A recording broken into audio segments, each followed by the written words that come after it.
And we're on. So hello my friends, my name is Isaac Poi.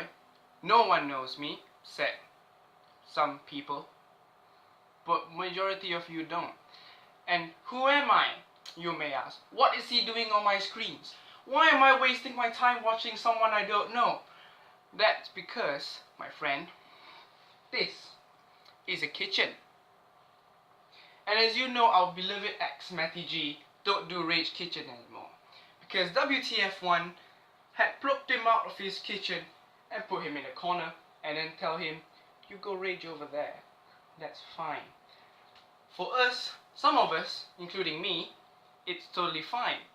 But for some of us, which I've seen, it's not fine, because it's fine, but it's not a kitchen.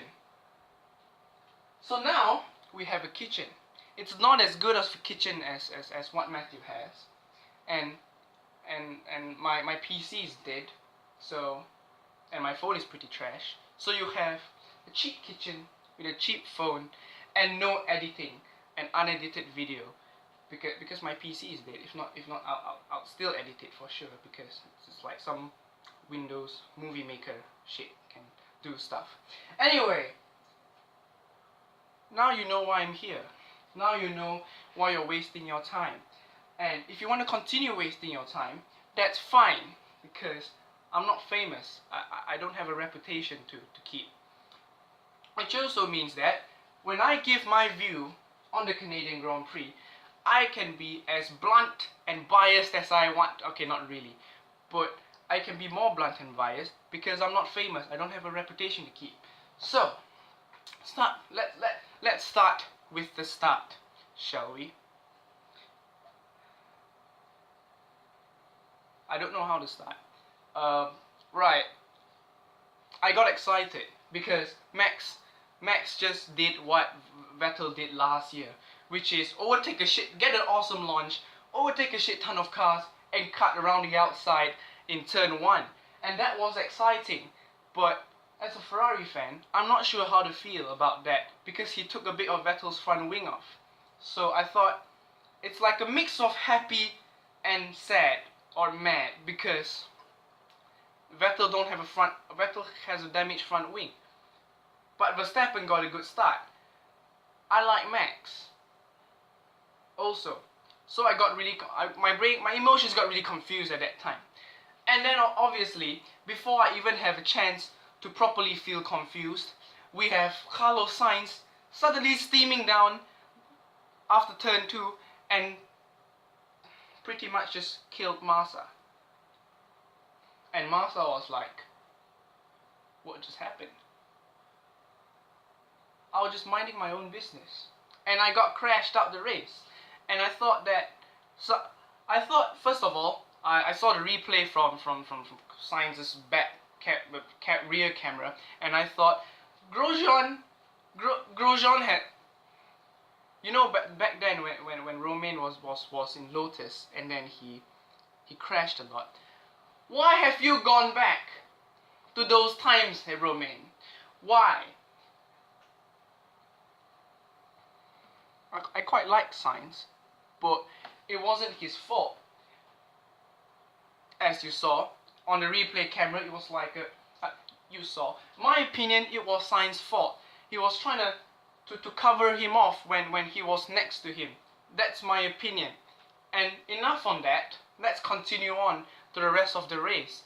Primarily when I got even more sad because Raikkonen went wide and Perez overtook him. So at that time, I'm like, there's nothing going right for me as a Red Bull and Ferrari fan. There's nothing going right for me right now. I mean, you know, when Max wanted to take Hamilton on the restart, obviously he did it, but that was also quite exciting. And so, never mind. Let's ignore that. Let's focus our attention to the fact that the Renault engine was like Honda today. And if you watch from practice sessions, you know that the cars with Renault engines, Toro Rosso and Red Bull mainly, have a lot of mechanical problems. I don't know why. I don't know why are they Honda today this weekend. I hope it doesn't continue, but Max, when people tell you to be more like Alonso, this is not what they mean. So at this point, I didn't want to watch the race anymore. It's like, you know, personally, I thought that Vettel could have came in the safety car period and not lose so much time in changing his front wing. I don't know why. I guess he wanted to see if it's that bad, but it was that bad. And so, I guess I don't know how to rage like X-Matty, but that's fine. I'm not X-Matty. Towards the end of the race, I got excited because Vettel's coming back. His drive was awesome. It was like he was in a video game. I mean, he's driving the best car. Fine, fair enough. But when he got to the Force Indias, that's when it's exciting. And that is the racing I like to see. And I guess you could say that overall I'm happy with this season because it's not so boring, and Vettel cannot rely on DRS. He actually have to make moves unless he's overtaking a McLaren, of course, because then you don't even need DRS. You breeze past him. It's like you have it's pretty shameful, really. Speaking of McLaren, Alonso was in the points, and as an Alonso fan, to be super honest, he's my favorite driver on the grid since I watched him when I was a little human. I watched him drive his Renault days, his Michael Schumacher, and and it's sad. I don't know how to feel because I kicked the coffee table when I saw Alonso retire. That's how I feel. I legitimately, I don't have to prove this to you, and you might not have to believe me, legitimately scream for fuck's sake while kicking the coffee table. That's how I feel. And I got the feeling many of you feel that way too, because there was 3 laps to go and he was in the points. And then, to be super honest, I'm probably angrier than Alonso is himself.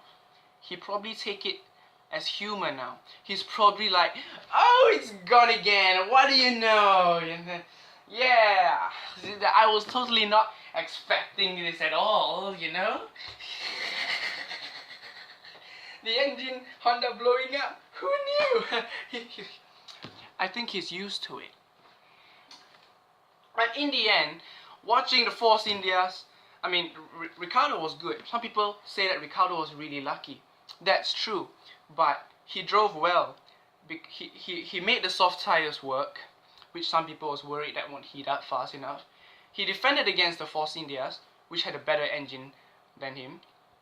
He drove well. Arguably had a better car, but he drove really well.